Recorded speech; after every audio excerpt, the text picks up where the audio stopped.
Hello everyone, this is Rekha Devnani and welcome to Operation Knee. So we are starting the last chapter of our human physiology, that is chemical coordination and integration. देखिए बेटा, इससे पहले जो हमने chapter पढ़ा that was neural control and coordination, जिसमें कि हमने ये सारी चीज़ें पढ़ी। हमारी बॉडी के जितने भी फंक्शंस हैं वो नर्वस सिस्टम रेगुलेट कर रहा है। क्या क्या पार्ट्स हैं हमारे ब्रेन के, कौन कौन सा पार्ट किस किस फंक्शन को रेगुलेट कर रहा है, ये सब हम लोग पढ़कर आ चुके हैं। अच्छा, उस चैप्टर में मैंने आपको इंट्रोडक्शन में ये भी बताया था कि एक स्पेशल सिस्टम, केमिकल सिस्टम भी हमारा प्रेजेंट है, जिसे हम लोग एंडोक्राइन सिस्टम कहते हैं। ये और नर्वस सिस्टम दोनों मिलकर हमारी बॉडी की फिजियोलॉजी को कंट्रोल एंड रेगुलेट कर रहे होते हैं, जिसे हम लोग न्यूरो एंडोक्राइन सिस्टम भी कहते हैं। अच्छा, इससे पहले अगर इन दोनों चैप्टर्स को साइड कर दिया जाए तो इससे पहले हमने जो चैप्टर्स पढ़े थे विच वॉज, अगर आप सबसे पहले अपना फर्स्ट चैप्टर देख लें, हम जो चैप्टर्स पढ़कर आए थे, first chapter was breathing and exchange of gases. तो अगर हम breathing and exchange of gases की बात करें तो वहाँ पर हम लोग रेगुलेशन ऑफ रेस्पिरेशन पढ़कर आए थे बेटा, याद होगा आपको, रेगुलेशन ऑफ रेस्पिरेशन। वहाँ हमने देखा था कि हमारे पास आरआरसी प्रेजेंट है, हमारे मेडुला के रीजन में, पॉन्स में न्यूमोटैक्सिक सेंटर प्रेजेंट है, जो कि हमारी ब्रीथ रेट को कंट्रोल कर रहे होते हैं। इसके अलावा हमने जो हमारा सर्कुलेटरी सिस्टम पढ़ा, वहाँ पे हमने देखा कि हार्ट, नो डाउट हमारा हार्ट मायोजेनिक है, बट उसकी हार्ट रेट को कंट्रोल करने के लिए भी हमारे नर्वस सिस्टम में कुछ सेंटर्स प्रेजेंट हैं। इसके अलावा जब हमने एक्सक्रीटरी सिस्टम पढ़ा तो वहाँ हमने देखा कि हमारे किडनी फंक्शंस को रेगुलेट करने के लिए 3 टाइप के मैकेनिज्म प्रेजेंट थे, जो कि कंप्लीटली हमारे हार्मोनल मैकेनिज्म थे, जो कि केमिकल से रेगुलेट हो रहे थे। तो ओवरऑल हमारी बॉडी की अगर बात की जाए तो nervous system and endocrine system मिलके हमारी बॉडी के फंक्शंस को, फिजियोलॉजी को कंप्लीट कर रहे होते हैं, रेगुलेट कर रहे होते हैं एंड कोऑर्डिनेट कर रहे होते हैं, जिसे हम लोग न्यूरो एंडोक्राइन सिस्टम कहते हैं बेटा। अब देखिए इस सब की हमें ज़रूरत क्या पड़ी। अब देखिए जो आपका न्यूरल सिस्टम है ना, ये करता है पॉइंट टू पॉइंट। देखिए हमने जैसे पढ़ा था कि एक न्यूरॉन है एंड दूसरे न्यूरॉन का अगर हम लोग डेंड्राइट देख लें तो इनके बीच में बनती थी सिनैप्स। पॉइंट टू पॉइंट ये कोऑर्डिनेशन करते थे। ये first thing was, it was rapid coordination. ठीक, इट वॉज रैपिड यानी कि फास्ट है, ठीक है, फास्टर है देन केमिकल, ठीक है। रैपिड कोऑर्डिनेशन कर रहा था बट शॉर्ट लिव्ड था, ठीक, रैपिड था बट शॉर्ट लिव्ड था। और दूसरी बात, ये हर सेल के पास में जाकर इनर्वेट नहीं कर पा रहे। तो हर सेल के पास में जाकर अगर हमें इनर्वेट करना है, सारे सेलुलर फंक्शंस को परफॉर्म करवाना है हमारे पूरी बॉडी के, तो उस कॉन्टीन्यूअस रेगुलेशन को रेगुलेट करने के लिए एक स्पेशल हमारा सिस्टम प्रेजेंट है, जो कि केमिकल्स से रेगुलेट होता है। और इन केमिकल्स का नाम हमने दिया हुआ है बेटा, इन केमिकल्स को हम लोग कहते हैं हॉर्मोन्स। समझ रहे हैं? These chemicals are called as hormones and ये हॉर्मोन्स बनाने वाली ग्लैंड्स को हम लोग कहते हैं एंडोक्राइन ग्लैंड्स। रीज़न मैं आगे आपको चलकर थोड़ा सा बताऊंगी, बट अभी एंडोक्राइन ग्लैंड का जिक्र करने का मेरा मतलब ये है कि एंडोक्राइन ग्लैंड से जब ये सिक्रीट हो रहे हैं, इसीलिए इसे हम लोग एंडोक्राइन सिस्टम कहते हैं बेटा, एंडोक्राइन सिस्टम। तो अगेन जो लास्ट वाले चैप्टर में हम लोग स्टार्टिंग में मैंने आपको इंट्रोडक्शन बताया था, वही मैं आपको यहाँ बता रही हूँ कि एंडोक्राइन सिस्टम और हमारा नर्वस सिस्टम बेटा, ये दोनों कोऑर्डिनेट कर रहे हैं एंड हमारी बॉडी की फिजियोलॉजी को रेगुलेट कर रहे हैं, जिसे हम लोग न्यूरो एंडोक्राइन सिस्टम कहते हैं। तो न्यूरो सिस्टम तो हम पढ़कर आ चुके, आज हमें पढ़ना है एंडोक्राइन सिस्टम। देखिए बेटा, अगेन ये बेटा एनसीईआरटी के पॉइंट्स हैं। अब एनसीईआरटी की लाइन है तो वो तो हमें ऐसे याद होनी चाहिए जैसे हमें हमारा नाम याद है ना। तो ये एनसीईआरटी की लाइन से एक बार पढ़ लीजिए। कहते हैं ना कि एनसीईआरटी आपको साथ के साथ रीड करनी चाहिए। मैंने वही एनसीईआरटी के पॉइंट्स ही मेंशन करवाए हैं पीपीटीज़ में। आपको अपनी एनसीईआरटी को साथ में रखना है और इन्हें मॉनिटर करना है कि हाँ ये एनसीईआरटी के तो पॉइंट्स हैं, और आप अंदर हाईलाइट करते जाएंगे। देखिए जो न्यूरल सिस्टम है प्रोवाइड करवाता है क्या, point two point and rapid coordination. Rapid को आप मार्क कर लेंगे, क्या, रैपिड कोऑर्डिनेशन, समझ रहे हैं, रैपिड को मार्क कर लेंगे। Among organs the neural coordination is fast but it is short lived. यहीं से आपका एक क्वेश्चन का स्टेटमेंट प्रिपेयर हो जाएगा, समझ रहे हैं। दूसरा आ जाता है, as the nerve fibre do not innervate all the cells of the body, do not innervate all the cells of the body and the cellular functions needed to be continuously regulated. अब भाई सभी cellular functions को continuously regulate करना है, तो इसके लिए एक special kind of coordination and regulation provide किया जाता है। This function is carried out by hormones. आप ऐसे कर सकते हैं, this functions are carried out by chemicals which are called as hormones. बात सेम है, समझ रहे हैं। These functions are carried out by hormones दूसरा वही स्टेटमेंट एनसीईआरटी का ये बेटा, the neural system and the endocrine system, देखिए the neural system and the endocrine system jointly coordinate and regulate the physiological functions of the body. समझ रहे? It is your, आपका ये क्वेश्चन का पॉइंट हो सकता है, एक स्टेटमेंट हो सकता है, ये आपका कंप्लीट क्वेश्चन हो सकता है, इज इट ट्रू और फॉल्स। समझ रहे हैं? तो ये इधर से ही एक पैराग्राफ जो आपका इंट्रोडक्शन वाला है, यहाँ से भी आपके क्वेश्चंस बनने के बहुत ज़्यादा चांसेस हैं बेटा, क्योंकि इस पैराग्राफ को कोई ध्यान से पढ़ता ही नहीं है, तो यहाँ से अगर क्वेश्चन आ गया तो गलत हो जाएगा, है ना। तो इसको बहुत अच्छे से हाईलाइट करके रख लीजिए। समझ रहे? अब दूसरा आता है यहाँ पर हमारी एनसीईआरटी में जो टॉपिक दिया हुआ है, एंडोक्राइन ग्लैंड्स एंड हार्मोन्स। अब देखिए ये हार्मोन्स तो बता दिया, बट ये हार्मोन्स हैं क्या, ये भी तो बताइए, ये भी तो बताइए कि ये हार्मोन्स हैं क्या। ठीक है, तो यहाँ पर हम लिख लेते हैं। ठीक है, हार्मोन्स, हार्मोन्स क्या हैं, कहाँ से सेक्रेट होते हैं, ये बात हमें पहले पता होनी चाहिए कि ये हार्मोन्स क्या हैं और कहाँ से सेक्रेट होते हैं। ठीक है, अब पहली बात, ये जो हार्मोन्स हैं बेटा आपके, ठीक है, ये सेक्रेट होते हैं थ्रू एंडोक्राइन ग्लैंड्स। किससे? एंडोक्राइन ग्लैंड से सेक्रेट होते हैं। ठीक है, अब एंडोक्राइन ग्लैंड्स, इन्हें हम लोग एंडोक्राइन ग्लैंड्स क्यों कहते हैं बेटा? एंडोक्राइन ग्लैंड्स, इन्हें हम लोग एंडोक्राइन ग्लैंड्स क्यों कहते हैं बेटा? रीज़न, रीज़न इज़ कि बेटा ये ना जो ग्लैंड्स हैं इसकी कुछ खास बातें हैं, आपको ऐसे पॉइंट्स बना बना के लिखने हैं। Hormones are secreted by endocrine glands and endocrine glands की कुछ खास बातें, ध्यान से सुनिए और इसको लिख लीजिए। देखिए क्या लिखना है आपको, endocrine glands are ductless glands. सबसे पहली बात, इनके पास डक्ट नहीं होती बेटा, ये डक्टलेस ग्लैंड्स हैं, और ये जो भी सेक्रीशन प्रोड्यूस कर रही हैं ये डायरेक्ट अपना सेक्रीशन पोर कर देती हैं into blood. Their secretion poured into blood, secretion poured into blood. अगर मैं बार बार रिपीट कर रही हूँ लिखते टाइम भी, तो इसका मतलब ये है कि आपको भी ये पॉइंट्स याद होने चाहिए, क्योंकि ये आपके क्वेश्चंस हैं। पोर्ड इनटू ब्लड, इनके जो सेक्रीशंस हैं ब्लड में पोर कर दिए जाते हैं। ठीक है, तो ब्लड में डायरेक्टली पोर किए जा रहे हैं, that is the reason we called them endocrine glands. ठीक है, तो these are ductless glands and their secretion are poured into directly into blood. These 2 points are your important question point हो सकते हैं ये आपके। ठीक है, मार्क कर लीजिएगा। अब इसके बाद में आ जाती है क्या हार्मोन, हार्मोन की केमिकल कॉम्पोजिशन क्या है भाई, हार्मोन्स एक्चुअली हैं क्या। देखिए जो हार्मोन्स है ना बेटा आपके, बेसिकली आपके ये हार्मोन्स डिफरेंट नेचर के हो सकते हैं। ये हार्मोन्स आपके पेप्टाइड हो सकते हैं, ये हार्मोन आपके प्रोटीन हो सकते हैं, ये हार्मोन आपके स्टीरॉयडल हार्मोन हो सकते हैं, ये हार्मोन्स आपके बेटा आयोडीन के बने हो सकते हैं, जिन्हें हम लोग आयोडोथायरोनिन भी कहते हैं। बट नेचर हम लोग क्लासिफिकेशन आगे जाके पढ़ लेंगे, अभी हमें ये बात पता होनी चाहिए कि ये चाहे पेप्टाइड हार्मोन हो चाहे ये प्रोटीन हार्मोन हो, ये हमारे लिए नॉन न्यूट्रिएंट्स हैं। ठीक है, these are non nutrient, these are non nutrient chemicals. ठीक, these are non nutrient chemicals and these are act as intercellular messengers। तो अगर ये क्वेश्चन आ जाए कि hormones are intercellular messengers, yes correct. Hormones are non nutrient chemical, yes correct. ठीक, दूसरा act as intercellular messenger, and तीसरा point आपको याद रखना है कि these are produced in trace amount. अब देखिए ना कि नॉन न्यूट्रिएंट है, तो आपके ब्लड में अगर ये पोर किए गए हैं, तो जहाँ पर टारगेट सेल को इसकी रिक्वायरमेंट है, टारगेट टिश्यू हो सकता है, ये टारगेट सेल हो सकती है, जहाँ पर इसकी रिक्वायरमेंट है उतना अमाउंट ही सफिशिएंट है। तो जितना अमाउंट की नीड है उतना ही ये प्रोड्यूस होगा और बहुत ही लेस अमाउंट की नीड होती है। अब देखिए ये नॉन न्यूट्रिएंट है, तो हमारा इससे कहीं से बेनिफिशियल हमारे लिए नहीं होगा। ये हमें सिर्फ और सिर्फ हमारे एज ए केमिकल मैसेंजर चाहिए, तो ट्रेस अमाउंट यानी कि बहुत कम अमाउंट में ये प्रोड्यूस होते हैं।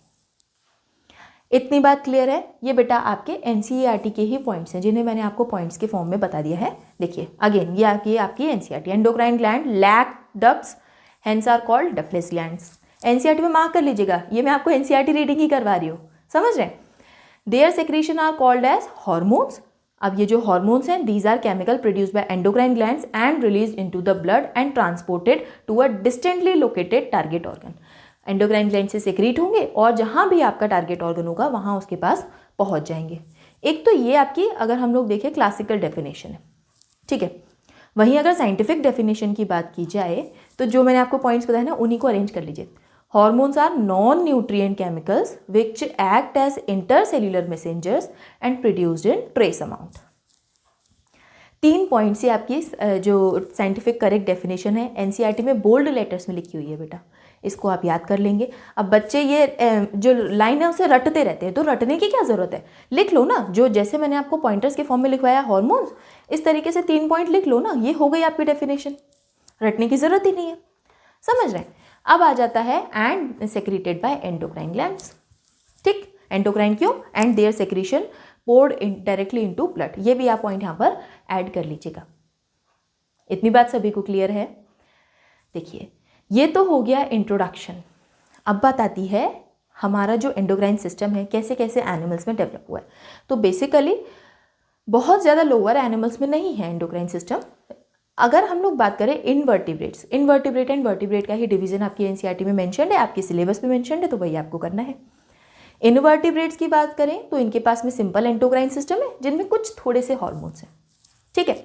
लेकिन वहीं अगर हम लोग वर्टिब्रेट्स की बात करें तो इनके पास में एलैबोरेट एंडोक्राइन सिस्टम है जिनके पास लार्ज नंबर ऑफ केमिकल हैं जिन्हें हम लोग हॉर्मोन्स कहते हैं, दे एक्ट एज हॉर्मोन्स।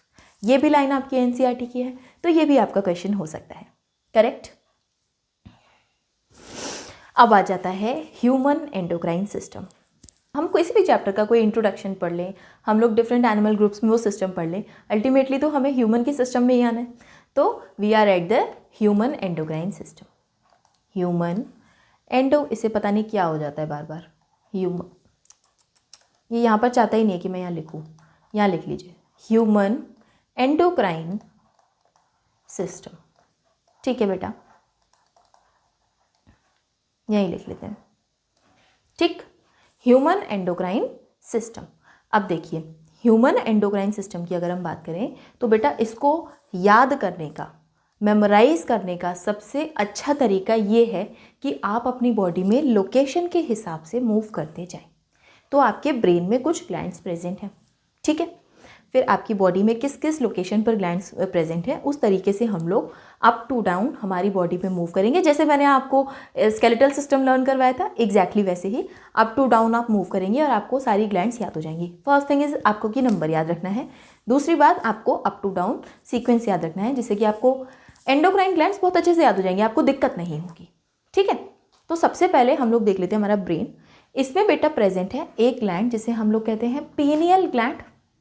अभी मैं आपको लिस्ट आउट करके बता रही हूँ बेटा, अभी मैं आपको लर्निंग बता रही हूँ कि कैसे आपको लर्न करना है, आगे जाके एक एक के फंक्शन हम बड़ी डिटेल में पढ़ेंगे, ठीक है। इतना तो मैं अभी जानती हूँ कि 10th क्लास में थोड़ी बहुत आपको ग्लैंड्स बताई गई होंगी, तो इतना तो आप भी समझ पा रहे हैं कि लोकेशन किस तरीके से है, और यहाँ पर आपको डायग्राम में बहुत क्लियरली बताया भी जा रहा है।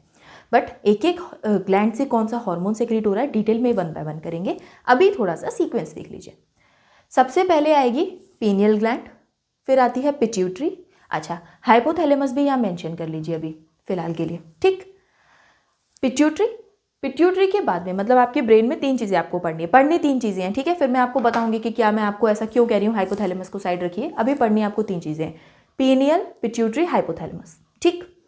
फिर आते हैं आप नेक रीजन में, यहाँ पर प्रेजेंट होगी thyroid gland and parathyroid gland, correct, thyroid and parathyroid gland. इसके नीचे जैसे ही आप आएंगे तो प्रेजेंट होगी आपके पास थाइमस ग्लैंड, ठीक। थाइमस के नीचे आएंगे आपके पास प्रेजेंट होगा पैनक्रियास, और आपकी किडनीज के ऊपर लोकेटेड एक एड्रीनल ग्लैंड, ठीक। तो काउंट करिए 1 2 3 हमने यहाँ पढ़ लिए, हाइपोथैलेमस को साइड रखिए, 1 2 3 thyroid and 4 is parathyroid, 4 glands हो गई, 5 थाइमस, 6 पेनक्रियास, 7 एड्रीनल, ठीक है। अब आ जाते हैं gonads. In case of male and in case of females दोनों अलग अलग होंगे। मेल्स के केस में प्रेजेंट होंगी टेस्टिस एंड फीमेल्स के केस में प्रेजेंट होंगी ओवरीज, जो कि दोनों ही पेयर्ड होती हैं, ठीक है। तो 7 हो गया, 8 एंड 9 टोटल आपको पढ़नी है, ठीक। एंड एक ह्यूमन बॉडी में 8 होंगी टोटल। हाइपोथैलेमस अभी आगे बताऊंगी मैं आपको, ठीक। तो टोटल हमने यहाँ पर कितनी ग्लैंड्स देख ली, 9, ठीक। अब देखिए इसी को अगर आप एनसीईआरटी में देख लें तो देखिए यहाँ मेंशन है हाइपोथैलेमस। अगेन मैं एनसीईआरटी का डायग्राम जो बेटा बार बार बताती हूँ ना, तो उसका रीज़न ये होता है कि आप एनसीईआरटी के अकॉर्डिंग ही तो लेबलिंग करेंगे ना, लेबलिंग के लिए तो आपको एनसीईआरटी का डायग्राम ही दिया जाएगा ना। तो इसे देख लीजिएगा, यहाँ मैं पेन जैसे ही लेकर आती हूँ तो ये नाराज़ हो जाता है, आप देख लीजिए, हाइपोथैलेमस, पीनियल, पिट्यूटरी, फिर thyroid, parathyroid, thymus, pancreas, adrenal, and in case of female ovaries, in case of male these are testis. ठीक है, अब वन बाय वन इन्हीं ग्लैंड्स के बारे में हमें पढ़ना है। देखिए, यही आपकी जो एनसीईआरटी का इंट्रोडक्शन वाला पोर्शन है वहाँ मेंशन है, the endocrine glands and hormone producing diffused tissue, मतलब आपकी पूरी बॉडी में कहीं पर टिश्यू, कुछ सेल्स टिश्यूज जो कि as a endocrine gland act कर रही हैं, प्रेजेंट है, और अलग अलग टारगेट ऑर्गन्स की तरफ आपके पास क्या लेकर आ रही हैं, केमिकल्स। ये आपकी एनसीईआरटी ने लिखा हुआ है। दूसरी बात एनसीईआरटी ने ये लिखी है, pineal, pituitary, pineal, thyroid, parathyroid, thymus, pancreas, adrenal, gonads, testes in males and ovaries in females are organized endocrine glands in our body। समझ पा रहे हैं?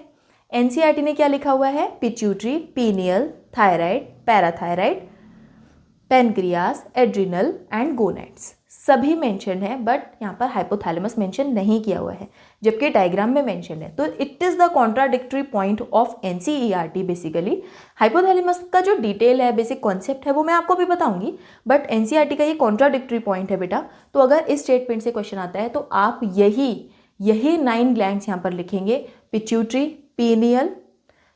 पीनियल, थायराइड, पैराथायराइड 4 हो गई बेटा, थाइमस 5, पेनक्रियास 6, एड्रिनल 7, गोनैड्स में आ जाते हैं आपके टेस्टिस एंड ओवरीज, 9 हो गए टोटल। ठीक है, आपको यही मेंशन करने हैं अगर इस स्टेटमेंट से क्वेश्चन आता है तो, बट अगर डायग्राम आएगा तो वहाँ पर आप हाइपोथैलेमस की भी लेबलिंग करेंगे। करेक्ट, इसको ध्यान रखिएगा। दूसरी बात लिखा हुआ है, इसके अलावा कुछ ऑर्गन्स जैसे कि जीआई ट्रैक्ट, आपका लिवर, आपकी किडनी, आपका हार्ट भी कुछ हार्मोन प्रोड्यूस करता है। और फॉर एग्जांपल हार्ट का मैंने आपको एएनएफ पढ़ाया था, एएनएफ हार्ट का पढ़ाया था, तो वही चीज़ दी है भाई। और भी डिटेल में हम लोग आगे पढ़ने वाले हैं, कोई दिक्कत वाली बात नहीं है, it is just a introduction. ठीक है, तो इतना हो गया। अब इसके बाद में एनसीईआरटी में एक और लाइन लिखी हुई है बेटा कि एनसीईआरटी में लाइन लिखी हुई है यहाँ पर मेंशन, आप लोग अपनी एनसीईआरटी देख लीजिए, उसमें ज़रूर मेंशनड है, वहाँ पर लाइन मेंशनड है, ये इधर ऐड कर लीजिएगा। एनसीईआरटी में लाइन मेंशन है, लास्ट लाइन जो आपका इंट्रोडक्शन वाला है ना, ह्यूमन एंडोक्राइन सिस्टम का लास्ट छोटा सा पैराग्राफ दिया हुआ है, उसमें लास्ट लाइन जो लिखी हुई है उसमें लिखा है कि इस चैप्टर में हम लोग पढ़ने वाले हैं हमारी सारी endocrine glands and the hypothalamus, ये चीज़ मेंशन है। ठीक है, तो वो एक पॉइंट भी आप यहाँ पर ऐड जरूर कर लीजिएगा, बड़ा ही इंपॉर्टेंट पॉइंट है वो। करेक्ट, तो जब endocrine glands and the hypothalamus हमें पढ़ना है तो सबसे पहले हम हाइपोथैलेमस ही पढ़ लेते हैं भाई। हाइपोथैलेमस अगर आपको याद होगा तो मैंने जब आपको ब्रेन का स्ट्रक्चर पढ़ाया था, अगर आपने वो क्लास अटेंड करी है तो आपको याद होगा, जहाँ पर मैंने आपको ब्रेन का स्ट्रक्चर पढ़ाया था वहाँ मैंने आपको कुछ इस तरीके से स्ट्रक्चर पढ़ाया था। जो आपका फोर ब्रेन था उसके मैंने आपको पार्ट्स पढ़ाए थे, याद है आपको? उसके मैंने आपको पार्ट्स पढ़ाए थे।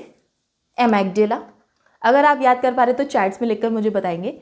एमेगडेला, दूसरा बताया था हिप्पोकैम्पस, देखते हैं मुझसे पहले कौन मुझे लिखकर बता देता है चैट्स में।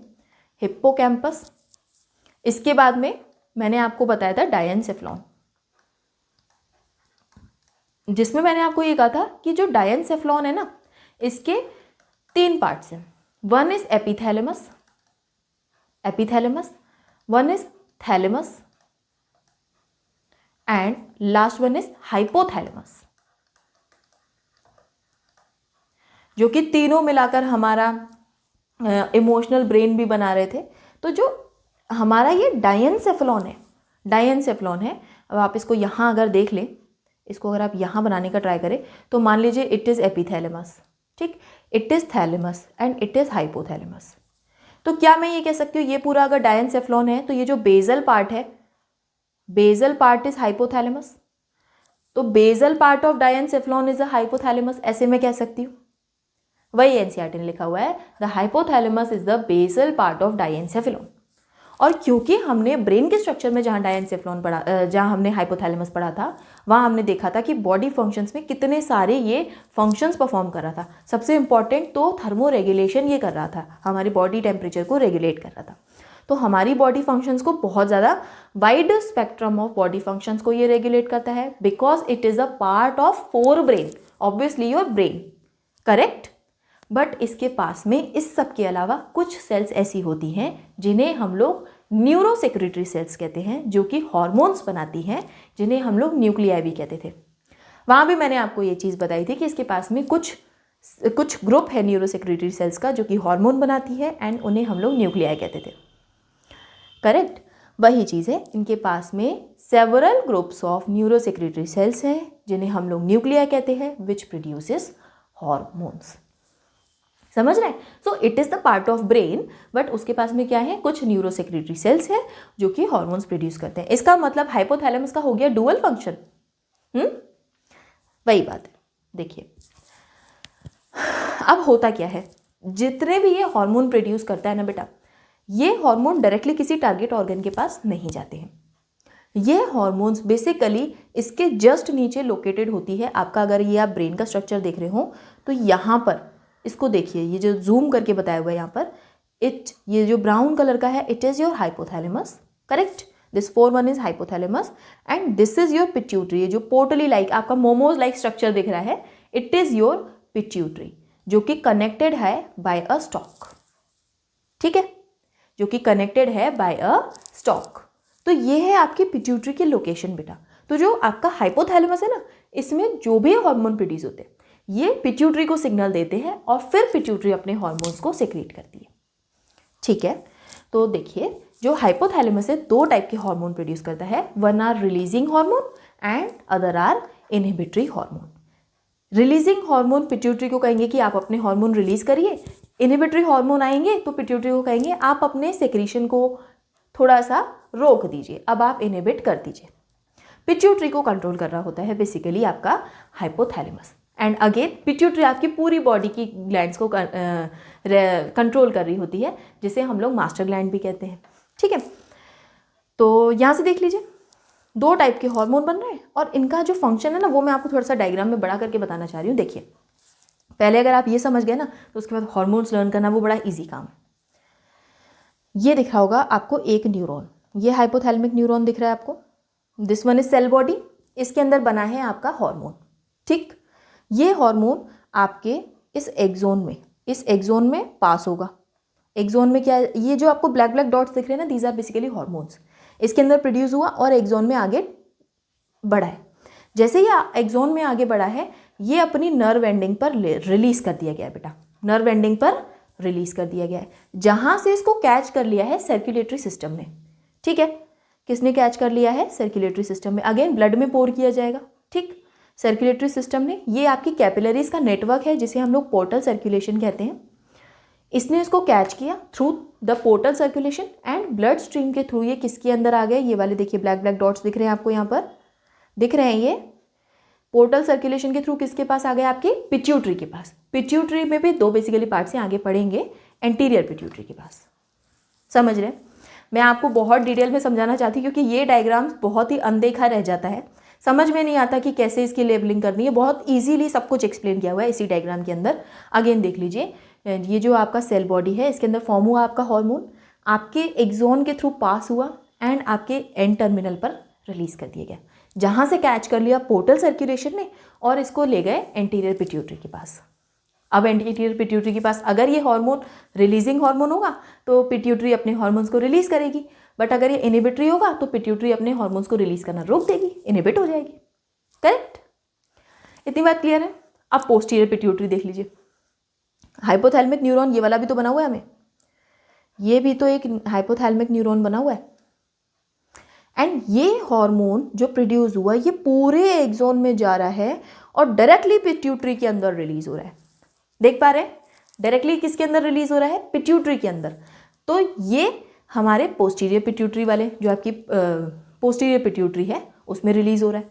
तो इसको मैं ये कह सकती हूँ कि एंटीरियर पिट्यूटरी के पास तो पोर्टल सर्कुलेशन से आया hormone, but posterior pituitary is under the direct control of neural regulation, क्योंकि हाइपोथैलेमस पार्ट है आपके नर्वस सिस्टम का। कह सकती हूँ मैं ये बात, वही बातें आपकी एनसीईआरटी ने लिख दी हैं बेटा। These hormones regulate the synthesis and secretion of pituitary hormones. ठीक, these hormones originating in the hypothalamic neuron में बने हैं, पास थ्रू द एक्सोन से पास हुए हैं and released from their nerve ending पर रिलीज कर दिए गए। These hormones reach the pituitary gland through a portal circulatory system and regulate the function of anterior pituitary, जबकि posterior pituitary is under the direct neural regulation of the hypothalamus. समझे? बस वही जो diagram में आपको मेंशन है वही आपको टेक्स्ट में दे दिया एनसीईआरटी ने और पूरी बातें यहाँ ख़त्म कर दी हैं. अब एक बात मैं आपको और बताना चाहती हूँ यहाँ पर. देखिए ये जो ये रिलीजिंग एंड इनहिबिटरी हार्मोन है ना, इसका कॉन्सेप्ट थोड़ा सा एक दो एग्जांपल्स मैं आपको देकर बताना चाह रही हूँ. देखिए रिलीजिंग हार्मोन, मान लीजिए आपकी जो पिट्यूटरी है ना, पिट्यूटरी एंटीरियर पिट्यूटरी एक हार्मोन रिलीज करती है जिसे हम लोग कहते हैं ग्रोथ हार्मोन, जो कि आपकी बॉडी के ग्रोथ के लिए रिस्पॉन्सिबल है. ठीक है, अगर हाइपोथैलेमस ने growth hormone releasing hormone release किया और एंटीरियर पिट्यूटरी के पास भेजा, तो अब पिट्यूटरी ग्रोथ हार्मोन को रिलीज करना स्टार्ट करेगी. मतलब हाइपोथैलेमस को जैसे पता चल गया कि भाई अब इस एज में हाइट बढ़ानी है, तो growth hormone releasing hormone hypothalamus आपकी पिट्यूटरी को देगा और अब ये पिट्यूटरी ग्रोथ हार्मोन को रिलीज करेगी. ठीक, और आपकी बॉडी की ग्रोथ होना स्टार्ट हो जाएगी. बट जैसे ही आपकी एडोलेसेंस आया, अब हाइपोथैलेमस कहता है अब इसकी हाइट रोक देते हैं, चलो ये 5.5 की ही ठीक है, ठीक है, अब इसकी हाइट हमें रोक देनी है. तो हाइपोथैलेमस एक हार्मोन रिलीज करेगा जिसका नाम है सोमैटोस्टैटिन. सोमैटोस्टैटिन, आप इसे ग्रोथ हार्मोन इनहिबिटरी हार्मोन भी कह सकते हो, इज द सेम. ठीक है, सोमैटोस्टैटिन. अब ये सोमैटोस्टैटिन जैसे ही आपके एंटीरियर पिट्यूटरी के पास आया, बेचारी ने ग्रोथ हार्मोन का रिलीज स्टॉप कर दिया. अब आपकी ग्रोथ या कि आपकी जो हाइट है बढ़ना रुक गई. समझ रहे हैं? तो हाइपोथैलेमस कैसे आपके पिट्यूटरी ग्लैंड को कंट्रोल कर रहा है. सिर्फ यही नहीं, और भी बड़े सारे हार्मोन्स हैं. जैसे अब एडोलेसेंस आया तो अब ये कहेगा चलो ग्रोथ को रोक दो, लेकिन सेकेंडरी सेक्सुअल कैरेक्टर्स आने चाहिए एक बच्चे में. ठीक है, तो सेकेंडरी सेक्सुअल कैरेक्टर्स ऑब्वियसली आएंगे आपके गोनेडोट्रोपिन्स के रिलीज से. तो ये रिलीज करवाएगा गोनेडोट्रोपिन रिलीजिंग हार्मोन, तो आपकी एंटीरियर पिट्यूटरी गोनेडोट्रोपिन्स को रिलीज करेगी. ठीक है, जो कि मैं आपको पढ़ाऊंगी कौन कौन से हार्मोन से. LH एंड FSH रिलीज करवाती है ये. एंड जब रोकना है तो गोनेडोट्रोपिन इनहिबिटरी हार्मोन ये रिलीज कर देगी, तो फिर ये रुक जाएंगे. समझ रहे हैं? इस तरीके से आपका हाइपोथैलेमस कंट्रोल कर रहा होता है आपकी पिट्यूटरी ग्लैंड को. करेक्ट, इतनी बात सभी को समझ में आई. तो एक बार से फिर से देख लीजिए हाइपोथैलेमस को. Hypothalamus is a part of basal part of diencephalon which is actually a part of forebrain. Correct, and बहुत ही ज़्यादा wide spectrum of body functions को ये रेगुलेट करता है. दूसरी बात, इसके पास में इस सब के अलावा एक कई सारी ग्रुप्स ऑफ न्यूरोसेक्रेटरी सेल्स है जिन्हें हम लोग न्यूक्लियाई कहते हैं. एंड ये न्यूक्लियाई बहुत सारे हार्मोन्स प्रोड्यूस करती है जो कि आपकी एंटीरियर पिट्यूटरी के पास जो कि बेसिकली आपकी पिट्यूटरी को के हार्मोन्स की सिंथेसिस एंड सिक्रीशन को रेगुलेट करती हैं. अगर दो टाइप के ये हार्मोन बना रहे हैं, one are releasing hormone and one are inhibitory hormone. Pituitary के पास ये जाएंगे through the portal circulation anterior pituitary के पास, एंड वहीं आपकी जो पोस्टीरियर पिट्यूटरी है इसके पास डायरेक्टली कंट्रोल में है ये हाइपोथैलेमस के. वही चीज़ें जो आपकी एनसीईआरटी की लाइन है बेटा, वही मैंने बताई है बिल्कुल. ठीक है, तो इसके बाद में अगर आप एनसीईआरटी को अपने साथ रखकर पढ़ते हैं तो ये आपके लिए गेम चेंजर हो सकता है. इस टॉपिक पर मैं इतना ज़्यादा जोर इसीलिए दे रही हूँ बेटा, क्योंकि मैंने देखा है जितने भी बच्चे ये चैप्टर पढ़ रहे होते हैं पूरी ह्यूमन फिजियोलॉजी में बड़े इंटरेस्ट के साथ में पढ़ रहे होते हैं, लेकिन जैसे ही ये चैप्टर आता है तो वो परेशान हो जाते हैं और वो रटना स्टार्ट कर देते हैं. अब आप देख रहे हैं मैंने आपको जितनी चीज़ें बताई इससे आपको कुछ रटना पड़ा. हाँ, आप ये कह सकते हैं मैम सोमैटोस्टैटिन मुझे याद नहीं रहेगा, तो मैं कहूँगी बेटा इसको लिख लो. समझ रहे हैं? अब आप कहेंगे मैम मुझे एक ये नाम याद नहीं रहेगा इसका, ये तो ब्रेन के पार्ट हो गए. चलो, अब मैम मुझे कोई एक पॉइंट और याद नहीं रहेगा, जैसे ग्लैंड्स के नाम है ये याद नहीं रहेंगे, तो आपको ये नाम याद रखने पड़ेंगे. लेकिन अगर मैं आपको ये कह रही हूँ ये फंक्शन कैसे कर रहा है, क्या रेगुलेशन है, आपको ये बहुत ही मतलब कॉन्सेप्चुअल चैप्टर है बेटा ये. बट बच्चे क्या करते हैं, इसको रटना स्टार्ट कर देते हैं. ये वाली जितनी 4 लाइन लिखी हुई हैं इन्हें अगर आप रटोगे तो 4 साल में नहीं रट पाओगे. बट अभी आपने एक डायग्राम जो कि एनसीईआरटी का खुद का डायग्राम है, उसी को अगर आपने ध्यान से देख लिया तो ये पॉइंट्स आपके लिए बिल्कुल पीनट्स जैसे हो गए. समझ रहे हैं? और ये पॉइंट से क्वेश्चन बहुत आता है. समझ रहे हैं? अब चैप्टर का नाम ही है बेटा केमिकल कोऑर्डिनेशन एंड इंटीग्रेशन. तो जब ये पूरी बॉडी में इंटीग्रेट कर रहा है, कोऑर्डिनेट कर रहा है, तो आपको भी तो हर सिस्टम का कोऑर्डिनेशन और इंटीग्रेट करके पढ़ना पड़ेगा. समझ रहे हैं? ये हो गया आपका हाइपोथैलेमस. अब आपको पढ़ना है पिट्यूटरी, इसके जस्ट नीचे है पिट्यूटरी। ठीक, पिट्यूटरी ग्लैंड बेटा बहुत सारे हार्मोन सेक्रेट करती है, और जितने भी ये हार्मोन सेक्रेट करती है ना, ये अलग अलग ग्लैंड के पास पे जाते हैं और उनके सेक्रेशन को रेगुलेट करते हैं। समझ रहे हैं? तो एक पिट्यूटरी ग्लैंड पूरी बॉडी में जितनी भी ग्लैंड है सबके पास में जा रही है और सबके फंक्शंस को रेगुलेट कर रही है। तो क्या मैं ये कह सकती हूँ ये मास्टर है सबकी? कह सकती हूँ मैं। So it is called as master gland of body. ठीक है, बट बेचारी इस ग्लैंड को कौन कंट्रोल कर रहा था? Hypothalamus. So I can say hypothalamus is the master of master gland. कह सकती हूँ मैं, बड़ी सिंपल सी बात है। अब इसी स्टेटमेंट को थोड़ा और एलैबोरेट करके देखूँ तो यहाँ लिखा हुआ है master of master gland, not the master gland of master gland, it is the master of master gland. Master gland तो हमारी पिट्यूटरी है, बट उसका मास्टर कौन है? Hypothalamus, which is a part of basal part of diencephalon, obviously the forebrain. Correct, and इसके dual functions हैं। ठीक है, दूसरी बात, सबसे छोटी ग्लैंड है, मोमोज खाते हैं ना आप, उसके जैसी दिख रही है प्रॉपर, ऐसे जो मोमोज खाते हैं आप इस वाली शेप के, उसके जैसी आपकी ग्लैंड है। छोटी सी ग्लैंड है तो इसे बड़ा संभाल के रखा हुआ है। मैंने आपको जहाँ के पर क्रेनियल बोन्स पढ़ाई थी, वहाँ मैंने आपको एक बोन पढ़ाई थी एथमॉइड बोन, याद है आप सभी को? और उसकी लोकेशन मैंने आपको आइस के मतलब जो डायग्राम में आइस के पीछे लोकेशन थी वहाँ से बताया था।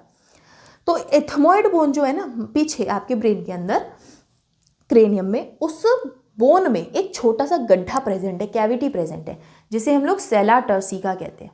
अब भाई मास्टर ग्लैंड है तो इसके पास कोई प्रॉपर सिंहासन तो चाहिए इसे, तो उस गड्ढे को हम कहते हैं सेला टर्सिका ऑफ स्फीनॉइड बोन। बेटा सॉरी, मैं एथमॉइड कह रही हूँ, sphenoid bone. Correct, of sphenoid bone, उसके पास में ये प्रेजेंट है। करेक्ट, एंड ये अटैच करती है हाइपोथैलेमस से बाय अ स्टॉक। ये रहा एक स्टॉक जिससे कि ये हाइपोथैलेमस से अटैच हो रही है। ठीक है, तो पॉइंट्स देख लीजिए। Pineal gland is the master gland, छोटी सी ग्लैंड है जो कि सेला टर्सिका नाम की बोनी कैविटी में लोकेटेड है in the of the sphenoid bone, and एक हाइपोथैलेमस से by a stalk like structure जुड़ी हुई है। करेक्ट। डिवीजन की बात करें ना तो इसमें ये जो है ना आपकी पिट्यूटरी ग्लैंड, एनाटोमिकली देख रहे हैं, मतलब एनाटमी देख रहे हैं इसकी, तो इसके बेसिकली होते हैं दो part. One is adeno hypophysis and second is neuro hypophysis. Adeno hypophysis को हम लोग एंटीरियर पिट्यूटरी कहते हैं बेटा, लिख लीजिएगा। ठीक है, पिट्यूटरी कहते हैं। ठीक, जबकि न्यूरो हाइपोफाइसिस को हम लोग पोस्टीरियर पिट्यूटरी कहते हैं। ठीक, correct, neuro hypophysis is posterior pituitary. अब एडिनो हाइपोफाइसिस के पास में दो रीजन्स होते हैं, one is pars distalis and another is pars intermedia. ये देख लीजिए, ये जो आपकी पिट्यूटरी ग्लैंड है, this one is pars distalis and इसके पास में almost merged with the pars distalis एक छोटा सा रीजन होता है जिसे हम लोग पार्स इंटरमीडिया कहते हैं, और इसके बाद में है आपकी पोस्टीरियर पिट्यूटरी जिसके पार्ट को हम लोग पार्स नर्वोसा कहते हैं।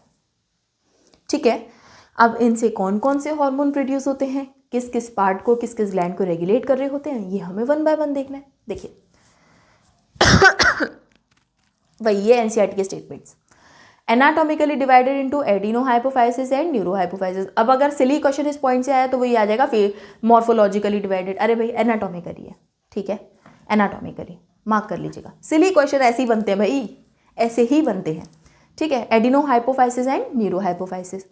एडिनो हाइपोफाइसिस में दो पोर्शन है, pars distalis and pars intermedia, और ये इंटरमीडिया डिस्टेलिस से ही चिपका हुआ है। ठीक है, देखिए पार्स इंटरमीडिया एंड देख लीजिए आगे, in humans almost merge with pars distalis, NCERT ने लिख दिया है। और न्यूरो हाइपोफाइसिस के पास क्या है, पार्स नर्वोसा, जिसे हम लोग पोस्टीरियर पिट्यूटरी भी कहते हैं। करेक्ट है, वही चार्ट के फॉर्म में करेंगे तो इजीली हो जाएगा लर्न करना। अब स्टेटमेंट को रटेंगे तो दिक्कत हो जाएगी। इस चैप्टर की बस एक यही बात है और कुछ नहीं है। अब आ जाते हैं आपके हार्मोन्स जो कि पार्स डिस्टेलिस से सेक्रेट होते हैं। ठीक है, पार्स डिस्टेलिस जो हार्मोन सेक्रेट करती है वो हमें करने हैं। अब देखिए, pars distalis number of hormones secrete करती है, जो कि आपको नंबर याद रख लेना है, 6 सेक्रेट करती है। अगर आप नंबर याद रख पाएंगे ना बेटा तो आपके लिए बहुत ईजी होगा हार्मोन्स को रिकॉल करना। यहाँ से थोड़ा सा लर्निंग वाला पोर्शन आ जाएगा कि कौन से हार्मोन का क्या नाम था, कौन सा हार्मोन किस लोकेशन पर जा रहा था। बट अगर आप नंबर याद रखेंगे तो आपको बहुत ही ईजीली ये समझ में भी आ जाएगा और आप इन्हें रिमेंबर भी कर पाएंगे। ठीक है, तो इसी हिसाब से आपको चार्ट भी बनाना है। First is growth hormone, prolactin hormone. अच्छा, ग्रोथ हार्मोन को हम लोग GH कह सकते हैं बेटा शॉर्ट फॉर्म में, प्रोलैक्टिन को हम लोग आगे से PRL कहेंगे शॉर्ट फॉर्म में। थायराइड स्टिमुलेटिंग हार्मोन जो कि आपकी थायराइड ग्लैंड के पास जाके इसको स्टिमुलेट कर रहा होगा, जिसे हम लोग TSH कह सकते हैं शॉर्ट फॉर्म में। एड्रीनोकॉर्टिकोट्रॉफिक हार्मोन जो कि आपके एड्रिनल ग्लैंड को जाके रेगुलेट करेगा, इसे हम लोग ACTH भी कह सकते हैं शॉर्ट फॉर्म में। फिर इसके बाद में आता है ल्यूटिनाइजिंग हार्मोन, इसे हम लोग LH कहेंगे शॉर्ट फॉर्म में। एंड इसके बाद में आएगा फॉलिक्यूलर स्टिमुलेटिंग हार्मोन, जिसे हम लोग FSH कहेंगे शॉर्ट फॉर्म। तो रेडी है इसके एक एक फंक्शन को पढ़ने के लिए? आगे बढ़िए। सबसे पहले ग्रोथ हार्मोन आपकी बॉडी की नॉर्मल ग्रोथ करवाने में रिस्पॉन्सिबल है। आपका ग्रोथ हार्मोन रिलीज हुआ, अचानक से आपकी हाइट बढ़ने लगी, सारे कपड़े आपको छोटे होने लगे और मम्मी कहने लगी अब इसको ज़्यादा कपड़े नहीं दिलाऊंगी, अभी इसकी हाइट बढ़ रही है, कपड़े छोटे हो रहे हैं। बेटा कपड़े छोटे नहीं हो रहे हैं, आपकी हाइट बढ़ी है, पहली बात तो ये। ठीक है, और आपकी हाइट बढ़ी है तो ये बहुत अच्छी बात है। जो हम लोग उस टाइम पे स्केयर्ड रहते थे कि भाई हमारे कपड़े छोटे हो जाएंगे, उस टाइम पे हमें कपड़ों की टेंशन रहती थी, अब हमें लगता है हमारी हाइट और ज़्यादा होनी चाहिए थी। ठीक है, तो जो उस फेज में आपकी हाइट बढ़ रही है, it is due to the secretion of growth hormone from your anterior pituitary. ठीक है, from your anterior pituitary. And अगर उसमें भी अगर रीजन की बात की तो किस रीजन से? Pars distalis. Correct, it is release from pars distalis of anterior pituitary. ठीक है, pars distalis of anterior pituitary. ठीक है, वहां से ये सिक्रीट हुआ, नॉर्मल आपकी ग्रोथ के लिए रिक्वायर्ड है। अब देखिए, आपकी मान लीजिए आपकी कोई एज है पर्टिकुलर, 7-8 साल से बच्चों की ग्रोथ बहुत ज़्यादा हाइट में बढ़ना स्टार्ट हो जाती है और लगभग 17-18 तक चलती है। मैक्सिमम बॉयज़ के केस में देखा जाए तो 20-21 तक भी बढ़ जाती है, बहुत रेयर केसेस में। बट एडोलेसेंस जैसे ही आता है तो वो ग्रोथ हार्मोन का सेक्रेशन या तो बहुत कम हो जाता है या फिर रुक भी जाता है। ठीक है, क्योंकि उस टाइम पर गोनाडोट्रोपिन रिलीजिंग हार्मोन भी सिक्रीट होना स्टार्ट हो जाता है। और उसका एक और रीज़न है जो कि मैं आपको आगे बताऊंगी, जो हमारी लॉन्ग बोन्स हैं उनका रीज़न। देखिए, तो बेसिकली जो आपकी ग्रोथ हुई, ठीक है, नॉर्मल ग्रोथ हुई। अब मान लीजिए आपकी हाइट बढ़ना स्टार्ट हुई, बढ़ते गए 5.5 फीट पर आके मेरी हाइट रुक गई है। ठीक है, अब मेरी हाइट नहीं बढ़ सकती। रीज़न कि अब मेरी बॉडी में growth hormone releasing hormone release नहीं हो रहा है। और अब अगर ये रिलीज हो भी गया ना बेटा, तो अभी मेरी हाइट नहीं बढ़ेगी। उसका रीज़न मैं आपको आगे बताती हूँ। अगर ये ग्रोथ हार्मोन नॉर्मल, अब 5.5 इज़ द इनफ, बहुत अच्छी हाइट है, ऐसा कुछ नहीं है कि कम है, बहुत ज़्यादा अच्छी हाइट है। अब इसमें अगर ये मेरा ग्रोथ हार्मोन नॉर्मली रिलीज होता रहता, रुकता ही नहीं है, अभी तो रुक गया, अगर ये होता रहता तो मैं बहुत ज़्यादा जाइंट हो जाती। आपने देखे भी होंगे कुछ लोग, बेसिकली कुछ कंट्रीज़ में बहुत ज़्यादा जाइंट होते हैं। 7 फीट हाइट जा रही है उनकी, 7.5 फीट जा रही है हाइट। भाई रूम के अंदर नहीं आ सकते, गेट हमारे 7 फीट की है, समझ रहे? तो इतनी ज़्यादा हाइट अगर किसी की जा रही है तो वो जाइंट हो जाता है। तो over secretion of growth hormone से पहला डिसऑर्डर क्या पढ़ेंगे हम? जाइजेंटिज्म। एबनॉर्मल ग्रोथ हो जाएगी भाई, इंतहा हाइट बढ़ती जा रही है। ठीक है, तो ग्रोथ हार्मोन अगर नॉर्मल हुआ तो हमारी नॉर्मल हाइट है, जैसे मैं हूँ, आप लोग हैं। बट अगर ओवर सेक्रेशन हो गया तो फिर जाइजेंटिज्म हो जाएगा। इतने लंबे लंबे लोग, इनसे तो हम पंखा साफ करवा लें, इनसे हम जाले साफ करवा लें करके। ठीक है, just for joking, but it is a disease. ठीक है, अब यही अगर कम सेक्रेट हुआ तो छोटी हाइट रह जाएगी भाई, बड़ी दिक्कत है, वो तो सबको ऐसे करके देखना पड़ेगा, है ना। तो इस कंडीशन को हम लोग ड्वार्फिज्म कहते हैं बेटा। अगर ग्रोथ हार्मोन का बहुत लेस सेक्रेशन हुआ है तो it cause stunted growth, result in dwarfism, जिसे हम लोग पिट्यूटरी ड्वार्फिज्म भी कह सकते हैं। क्योंकि ग्रोथ हार्मोन तो हमारी एंटीरियर पिट्यूटरी से रिलीज हुआ है ना, तो पिट्यूटरी की वजह से ड्वार्फिज्म हुआ है, तो इसलिए इसे हम लोग पिट्यूटरी ड्वार्फिज्म भी कह सकते हैं। करेक्ट, ये तो वही वाली बात हो गई कि या तो ग्रोथ हार्मोन रिलीज होना रुका ही नहीं, सोमैटोस्टैटिन आया ही नहीं, या फिर आप कह लीजिए कि ग्रोथ हार्मोन बहुत जल्दी रुक गया। बट अभी मैंने आपको थोड़ी देर पहले एक कंडीशन बताई थी कि अब मेरी हाइट नॉर्मल है और अब अचानक से ग्रोथ हार्मोन आ गया तो क्या होगा। अब अगर बेटा अचानक से ओवर सेक्रेशन होने लगा एडल्ट्स में ओवर सेक्रेशन होने लगा, तो फिर बेटा कई सारे डिसफिगरमेंट हो सकते हैं। अब मेरी हाइट नहीं बढ़ेगी, हाइट ना बढ़ने का रीज़न ये है कि मैंने आपको बेटा एनिमल टिश्यूज़, अगेन मैं वही कह रही हूँ ना कि सीक्वेंस में आपको इसलिए पढ़ना है, मैंने आपको सीक्वेंस वही बताया जो जो आगे जाकर रिलेट हो सकता है। मैंने आपको एनिमल टिश्यूज़ में बोन का स्ट्रक्चर पढ़ाया था, वहाँ मैंने आपको थोड़ा सा आइडिया दिया था एपिफाइजियल प्लेट्स का। एनसीईआरटी में वहाँ मेंशन नहीं था बट यहाँ पर मेंशन है, इसीलिए मैंने आपको वहाँ पढ़ाया था। वहाँ मैंने आपको बताया था कि जो लॉन्ग बोन्स होती हैं बेटा, इनके एंड्स पे स्ट्रक्चर्स होते हैं जिन्हें हम लोग एपिफाइजियल प्लेट्स कहते हैं। एपिफाइजियल प्लेट्स जो कि अगर ये क्लोज हो गई है तो अब ये लॉन्ग बोन्स की हाइट नहीं बढ़ेगी। तो अगर जो मेरी लॉन्ग बोन्स हैं उन्हीं की हाइट नहीं बढ़ेगी तो फिर मेरी बॉडी की हाइट भी नहीं बढ़ेगी। तो क्लोजर ऑफ एपिफाइजियल प्लेट हो जाता है तो ग्रोथ हार्मोन हाइट नहीं बढ़ा पाता अगर एडल्ट में सिक्रीट हुआ तो। और ये कब क्लोज होता है? एडोलेसेंस में। तभी कहते हैं आफ्टर एडोलेसेंस, आफ्टर प्यूबर्टी अब हाइट नहीं बढ़ेगी। ठीक है, तो एक कॉन्सेप्ट ये भी लोग लेकर चलते हैं कि आफ्टर द मेनार्क यानी कि starting of menstrual cycle in females, जो 12-13 साल की बच्चियों में स्टार्ट हो जाती है, तो कहा जाता है कि अब इसकी हाइट नहीं बढ़ेगी। कहीं कहीं ठीक ही होता है बेटा, रीज़न यही कि भाई अब एडोलेसेंस स्टार्ट हो गया है, एपिफाइजियल प्लेट्स क्लोज हो चुकी हैं, तो अब ग्रोथ हार्मोन सेक्रेट हुआ भी तो हाइट बढ़ने के चांसेस बहुत कम है। अगर कोई एपिफाइजियल प्लेट आपकी थोड़ी बहुत ओपन रह जाती है तो हाइट बढ़ेगी, अदरवाइज नो चांस। करेक्ट? तो वो सही कहते हैं आंटियाँ या जो हमारे बड़े हैं वो सही कहते हैं। ठीक है, तो रिजल्ट इन सीवियर डिसफिगरमेंट। अब देखिए आगे, अगर हाइट नहीं बढ़ी तो क्या होगा? अब मान लीजिए ग्रोथ हार्मोन बहुत ज़्यादा सेक्रेट हो रहा है, हाइट तो नहीं बढ़ रही मेरी, तो ऐसा हो सकता है मेरे फेस में लॉन्ग बोन्स नहीं है ना, यहाँ पर मेरी जो बोन्स हैं उनकी एकदम से फेस का जो मेरा स्ट्रक्चर है वो चेंज हो जाए, वो बढ़ जाए। बेसिकली फेस का ही होता है, और भी पार्ट्स का हो सकता है बट मोस्टली फेस का होता है कि डिसफिगरमेंट होना स्टार्ट हो जाता है, जिस कंडीशन को हम लोग कहते हैं एक्रोमेगैली। ठीक है, होता क्या है इसमें देखिए, ये एक नॉर्मल पर्सन है और इसका ये डिसफिगरमेंट हो गया। कैसा फेस हो गया इस बेचारे का? It is due to over secretion of growth hormone in adult. Correct? तो इस कंडीशन को हम लोग कहते हैं एक्रोमेगैली। अब देख लीजिए एक्रोमेगैली, और बेटा इसमें सीरियस कॉम्प्लिकेशन इतने ज़्यादा हो जाते हैं कि कभी कभी डेथ भी हो सकती है। भाई इतनी ज़्यादा डिसफिगरमेंट हो गई कि नॉर्मल फंक्शनिंग ही नहीं कर पा रहा वो प्रॉपर पार्ट। ठीक है, तो वहाँ पर प्री मेच्योर डेथ भी हो सकती है अगर चेक नहीं किया गया बहुत जल्दी तो। ठीक है, ये जो डिजीज़ है बेटा, अब देखिए ये एनसीईआरटी ने लाइन लिखी हुई है, अब आप इसे खुद से भी समझ सकते हैं। इसने लिखा हुआ है हार्ड टू डायग्नोस। सिंपल सी बात है, हमारी बॉडी में ग्रोथ हार्मोन सेक्रेट हो रहा है, हमें क्या पता? जब तक उसके कोई हमें सिम्टम्स नहीं दिखाई देंगे तब तक हमें नहीं पता चलेगा। और ग्रोथ हार्मोन अगर ओवर सेक्रेट हुआ है तो जब तक कुछ एक्सटर्नल चेंजेस नहीं आएंगे तब तक हमें पता ही नहीं चलेगा कि ग्रोथ हार्मोन का ओवर सेक्रेशन हुआ है। तो हार्ड टू डायग्नोज है in early stages. Early stages में डायग्नोज कर ही नहीं पाएंगे आप। ऐसा लगेगा मोटे पतले हो रहे हो क्या, कुछ भी आप समझ सकते हैं। एकदम से अर्ली स्टेज में उतना किसी को ध्यान नहीं आता है, और अगर ये कई सालों तक, जब तक ये एक्सटर्नल फीचर्स आपके चेंज नहीं हो जाते तब तक ये अनडिटेक्टेड भी रह जाता है बेटा।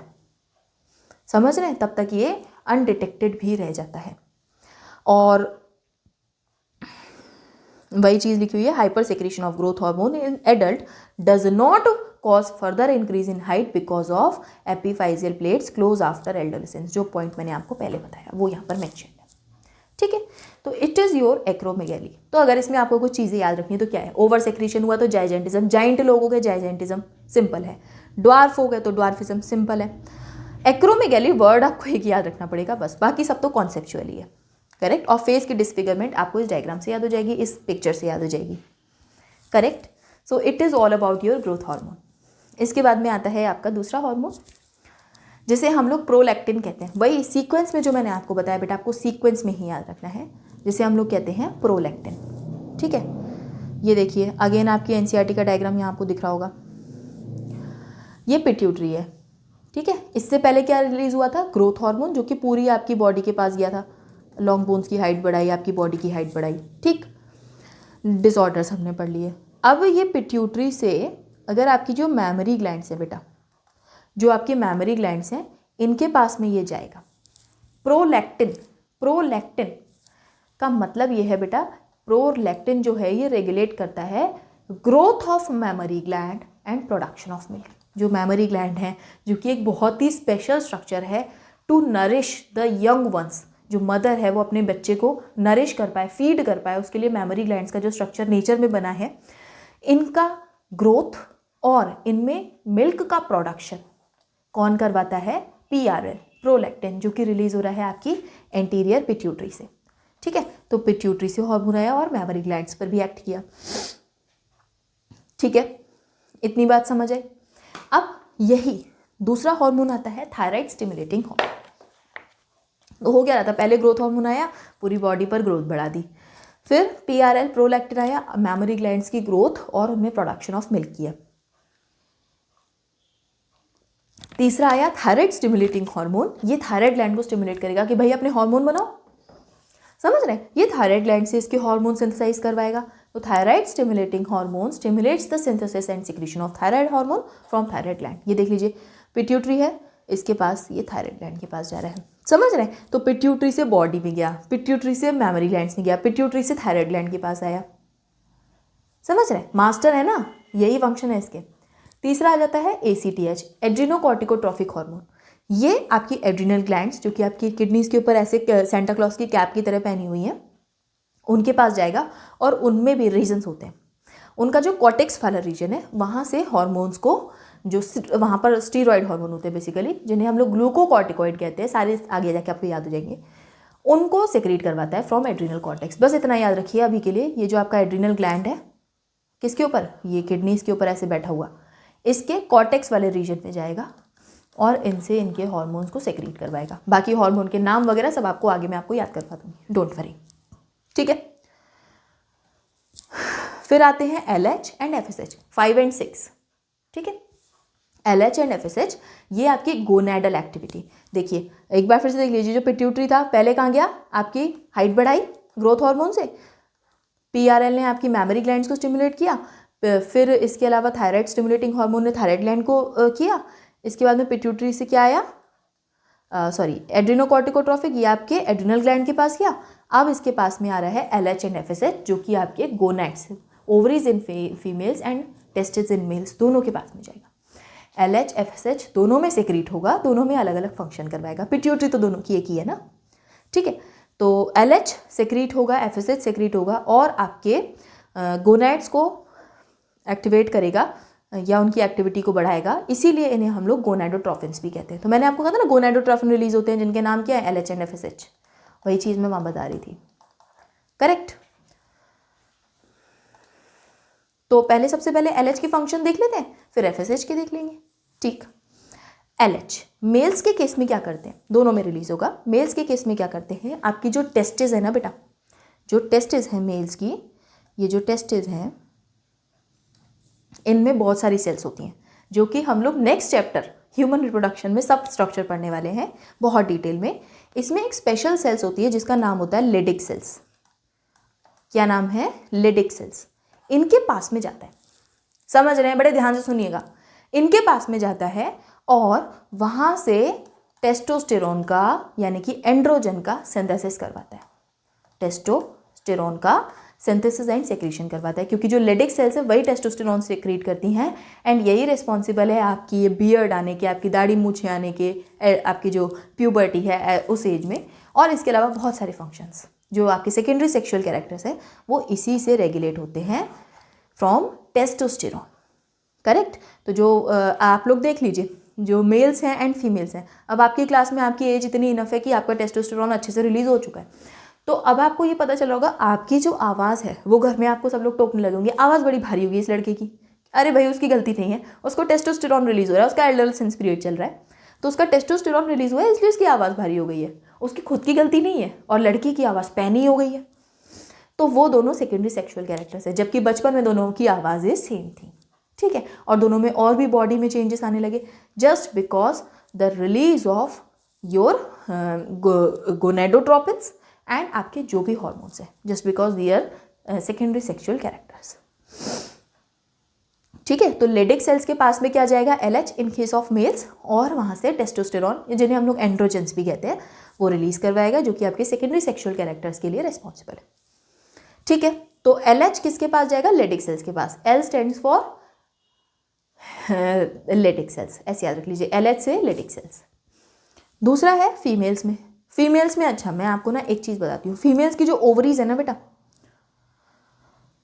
यहाँ बता देती हूँ, फीमेल्स की जो ओवरीज है ना, इनका अगर टीएस देखें, अंदर से स्ट्रक्चर देखें, तो इनके पास भी बेटा बहुत सारी सेल्स होती हैं जिन्हें हम लोग फॉलिकुलर सेल्स कहते हैं। और आपको ये बात पता होगी, एवरी मंथ एक एग रिलीज होता है, एवरी मंथ एक एग रिलीज होता है फॉर फर्टिलाइजेशन। फर्टिलाइजेशन हुआ तो वेल एंड गुड, नहीं हुआ तो मेंस्ट्रुअल साइकिल अगेन स्टार्ट हो जाती है। तो जो आपकी ये सेल्स होती है, इन्हें हम लोग फॉलिकुलर सेल्स कहते हैं। और इनमें से कोई एक मेच्योर सेल, कोई एक मेच्योर फॉलिकल, जिसे हम लोग ग्राफियन फॉलिकल कहते हैं, ये हर महीने एक महीने ये, फिर अगले महीने दूसरा मेच्योर होगा, ये एक ओवा रिलीज कर देता है। ठीक है, तो ये जो फॉलिकुलर सेल्स है ये पहले मेच्योर होती हैं, और मेच्योर्ड फॉलिकुलर सेल्स को हम लोग ग्राफियन फॉलिकल्स कहते हैं। और ये ग्राफियन फॉलिकल एक ओवा रिलीज कर देता है एक महीने कि अब इसका फर्टिलाइजेशन होगा, जाइगोट का फॉर्मेशन होगा और प्रेगनेंसी हो जाएगी। ठीक है, तो क्या रिलीज हो रहा है? ओवा। तो जहां से ओवा रिलीज हुआ इस फॉलिकल को कहते हैं ग्राफियन फॉलिकल, और बाकी सारी फॉलिकुलर सेल्स। इन फॉलिकुलर सेल्स के डेवलपमेंट में रेस्पॉन्सिबल है आपका एफएसएच, जिन्हें हम लोग फॉलिकल स्टिमुलेटिंग हार्मोन कहते हैं। ओवेरियन फॉलिकल्स का डेवलपमेंट करवाते हैं। जैसे ही डेवलप्ड फॉलिकल प्रिपेयर हो गया है, यानी कि ग्राफियन फॉलिकल अब प्रिपेयर हो गया है, तो इससे ओवा को रिलीज करवाने का काम, यानी कि ओव्यूलेशन का काम करवाता है एलएच। ठीक है, इतनी बात समझे कि बहुत सारे ओवेरियन फॉलिकल्स हैं, ठीक है, जिनका मेच्योरेशन कौन करवाएगा? फॉलिकल स्टिमुलेटिंग हार्मोन यानी कि एफएसएच। अब जो मेच्योर, जो एक आपका मेच्योर फॉलिकल है, इसे हम लोग ग्राफियन फॉलिकल कहते हैं। इससे क्या रिलीज करवाएगा? ओवा। कौन? एलएच। ओव्यूलेशन कौन करवाएगा? एलएच। अब ये ओवा रिलीज हो गया, अब बचा जो स्ट्रक्चर बच गया आपका, रप्चर्ड स्ट्रक्चर बच गया इन द ओवरी, इसको हम लोग कह देते हैं कॉर्पस ल्यूटियम।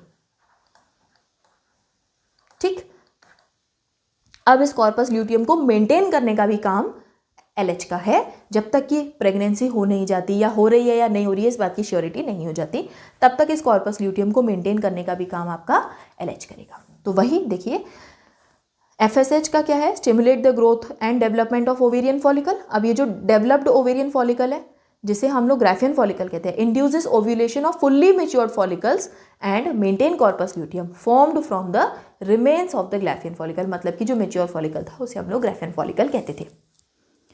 इतनी बात क्लियर है बेटा? ये स्ट्रक्चर बड़ा ही, मतलब यहाँ पे समझ जाएंगे ना, आगे आपको जब आप ह्यूमन रिप्रोडक्शन पढ़ेंगे, एक एक एनाटॉमी में आप लोग डायग्राम देख रहे होंगे, एनसीईआरटी का डायग्राम देख रहे होंगे, वहाँ आपको समझ में आएगा कि मतलब अगर हम लोग कॉम्प्लेक्स सिस्टम देखें, तो अभी तक आप जितने भी सिस्टम पढ़ के आ गए ना, उस सब में रिप्रोडक्टिव सिस्टम बहुत ही ज़्यादा कंट्रोल में है आपके एंडोक्राइन सिस्टम के। समझ रहे हैं? तो न्यूरल रेगुलेशन तो आपका लिम्बिक सिस्टम कर ही रहा है वहाँ पर, जो कि आपका इमोशनल सेंटर भी है, बट आपके जितने भी हॉर्मोन्स हैं ये बहुत ज़्यादा रेगुलेट कर रहे होते हैं आपके रिप्रोडक्टिव सिस्टम को, अब वो चाहे मेल हो या फिर फीमेल। तो अभी के लिए तो सिर्फ हमें 2 ही हार्मोन पढ़ने, जो कि आपके पिट्यूटरी से रिलीज हुए हैं। किसने रिलीज करवाए हैं? पिट्यूटरी से, एंटीरियर पिट्यूटरी से रिलीज हो रहे हैं एलएच एंड एफएसएच, एंड आपके गोनाड्स के पास में जाकर गोनाडल एक्टिविटी को स्टिमुलेट कर रहे हैं। ठीक है, ये हो गए आपके 6 हॉर्मोन्स जो कि प्रोड्यूस एंड सिक्रीट हो रहे थे through pars distalis of anterior pituitary. देखिए, यही तो पढ़कर आए हम, adeno hypophysis which is anterior pituitary, इसके पार्स डिस्टालिस से ये 6 हार्मोन रिलीज हुए, इनको हम लोग पढ़कर आ गए। अब हमें जाना है पार्स इंटरमीडिया के पास, और इससे एक ही हार्मोन रिलीज होता है बेटा, जिसका नाम है मेलेनोसाइट स्टिमुलेटिंग हार्मोन। क्या? मेलेनोसाइट स्टिमुलेटिंग हार्मोन, जिसे हम प्यार से एमएसएच भी कहते हैं। ठीक है, मेलेनोसाइट स्टिमुलेटिंग हार्मोन आपकी मेलेनोसाइट्स के पास में जाते हैं। मेलेनोसाइट्स आपकी स्किन में सेल्स प्रेजेंट है जिनके पास में मेलानिन होता है। मेलानिन इज अ पिगमेंट, जो आपकी स्किन का पिगमेंटेशन है, कोई बहुत गोरा है, कोई बहुत डार्क है। रीज़न कि जिसके पास में मेलानिन ज़्यादा है वो थोड़ा सा डार्क है। ठीक है, तो आपकी जो बॉडी का कलरेशन है या पिगमेंटेशन है वो मेलानिन से रेगुलेट होता है, एंड मेलेनोसाइट वो सेल्स जो मेलानिन प्रोड्यूस कर रही हैं, तो उनके पास में कौन जाएगा? एमएसएच, पार्स इंटरमीडिया से रिलीज हुआ आपके पिट्यूटरी के, ये वाला जो पार्स इंटरमीडिया, ये बीच का, इधर से रिलीज हुआ, अब ये पूरी बॉडी के मेलानोसाइट्स के पास में जाके एक्ट किया स्किन के पास। ठीक है, और मेलानोसाइट यानी कि मेलानिन कंटेनिंग सेल्स जो उन्हें स्टिमुलेट किया, और आपकी बॉडी की पिगमेंटेशन उसके हिसाब से रेगुलेट होती है। सिर्फ एक हार्मोन था हमारी इंटरमीडिया से, और बहुत ही ये मर्ज होती है आपकी डिस्टालिस से भी। इतना खत्म हो गया। अगेन हम लोग ये पढ़कर आ गए 6 हार्मोन हमारे डिस्टालिस के, एक हार्मोन इंटरमीडिया का। अब बनता है पार्स नर्वोसा, जो कि आपके न्यूरोहाइपोफाइसिस का पार्ट है। इसके 2 ही हार्मोन आपको पढ़ने हैं, ऑक्सीटोसिन एंड वेसोप्रेसिन। अब यहाँ पर एक मजे की बात बताऊँ आपको, ये ऑक्सीटोसिन एंड वेसोप्रेसिन हैं तो सेक्रेट तो पार्स नर्वोसा से हो रहे हैं, लेकिन ये बने पार्स नर्वोसा में है ही नहीं। मैंने आपको डायग्राम बताया था, यही वाला डायग्राम आप एक बार देख लीजिए। ये जो मैंने आपको डायग्राम बताया था यहाँ पर इसको जहाँ मैंने आपको डिटेल में पढ़ाया था, अरे कहाँ गया वो फोटो, ये मैंने आपको बताया था कि ये देखिए, ये यहाँ पर हार्मोन बन रहा है, डायरेक्ट किस में जा रहा है, पोस्टीरियर पिट्यूटरी के पास। ये जो हार्मोन बना के लेके जा रहा है ना, हाइपोथैलेमस के ही दोनों हार्मोन है। कौन से? ऑक्सीटोसिन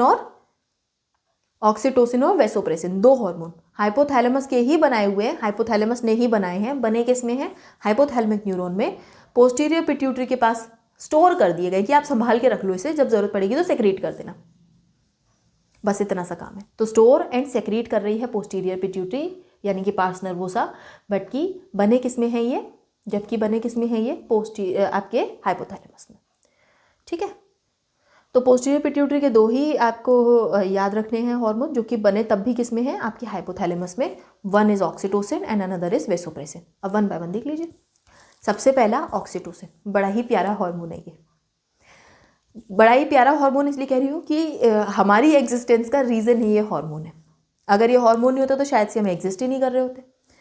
देखिए, इसका काम है कॉन्ट्रैक्शन करवाने का। आपकी बॉडी की जो स्मूथ मसल्स होती हैं, मैंने आपको पढ़ाया था muscles, smooth muscles, skeletal muscles, जो आपकी स्मूथ मसल्स होती हैं उनके कॉन्ट्रैक्शन को करवाता ही है। अब जैसे आपकी यूटेरस है जो आपका, जो जिसे हम लोग वूम्ब भी कहते हैं, यूटेरस में जब बेबी का डेवलपमेंट हुआ है तो डेवलपमेंट तो नॉर्मल चल रहा है, but at the time of delivery बहुत हाई कॉन्ट्रैक्शन होना स्टार्ट होते हैं आपकी यूटेराइन वॉल के अंदर, जिससे कि बेबी जो है डिलीवर हो पाता है थ्रू द वेजाइना। तो वो जो आपका कॉन्ट्रैक्शन करवाना है यूटेराइन वॉल की स्मूथ मसल्स का, उस कॉन्ट्रैक्शन को करवाने के लिए ऑक्सीटोसिन आता है बेटा। ऑक्सीटोसिन रिलीज होता है पोस्टीरियर पिट्यूटरी से eight the time of delivery in the mother की पोस्टीरियर पिट्यूटरी से रिलीज होता है। क्वेश्चन आता है, एंड यूटेराइन वॉल का कॉन्ट्रैक्शन करवाता है और बेबी का बर्थ होता है।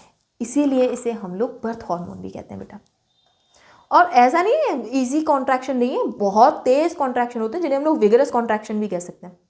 समझ रहे हैं? विगरस कॉन्ट्रैक्शन होते हैं भाई, अब पूरी डिलीवरी का प्रोसेस है, विगरस कॉन्ट्रैक्शन होते हैं।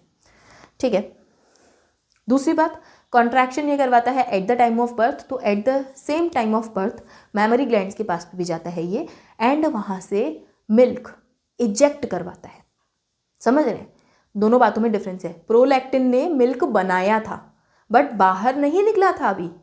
इजेक्ट, बाहर रिलीज करवाने का काम कौन करवा रहा है मिल्क को? Again oxytocin. ठीक है, तो it is called as milk ejection hormone. तो दोनों ही बड़े प्यारे हैं, बेबी का बर्थ करवाना एंड उसको नरिश करने के लिए मिल्क का इजेक्शन, दोनों ही काम आपके ऑक्सीटोसिन करवा रहे हैं। इसीलिए मैंने कहा कि ये बड़ा ही प्यारा हार्मोन है, ये नहीं होता तो हमारी एग्जिस्टेंस भी नहीं होती। करेक्ट।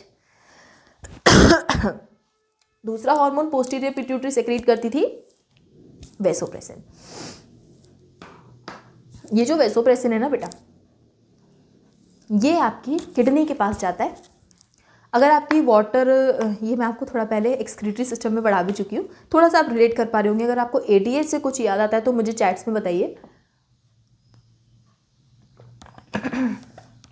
अगर आप थोड़ा बहुत याद कर पा रहे हैं तो वहाँ मैंने आपको ये चीज़ बताई थी कि जो आपका वेसोप्रेसिन है, जैसे कि आपके ब्लड में या मान लीजिए आपकी जो यूरिन फॉर्म हुई है वो बहुत ज़्यादा डाइल्यूट प्रोड्यूस हो गया, वाटर बहुत ज़्यादा जा रहा है यूरिन में।